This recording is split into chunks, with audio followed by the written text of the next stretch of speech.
135,5 km autour de Luxembourg au programme de cette première étape du Tour de France 1989.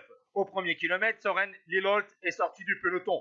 Puis au 17e kilomètre, c'est au tour de Da Silva et Leclerc de s'extraire de ce même peloton. Il va avoir la jonction entre l'homme de tête et le duo de chasse au kilomètre 53. Leur avance va monter jusqu'à 11 minutes 30 avant de se réduire dans la seconde moitié de l'étape. Mais on va arriver dans le final puisque la victoire va se jouer entre les trois hommes de tête avec notamment l'ascension de la côte de Pavayerbjerg où Leclerc a été le premier distancé par Acacio da Silva avant que ce soit le tour de Lilholt à 5 km de l'arrivée dans les passages à 15%. Ensuite, c'est la descente en direction de Luxembourg et Acacio da Silva de la formation Carrera, déjà vainqueur de la deuxième étape du Tour de France 87 et de la troisième étape du Tour de France 88, va donc signer un troisième succès d'étape en solitaire et s'emparer du maillot jaune. Il va devenir ainsi le premier Portugais à porter le maillot jaune sur le Tour de France, tandis que vous voyez le classement de cette première étape et le classement général. Ciao tout le monde!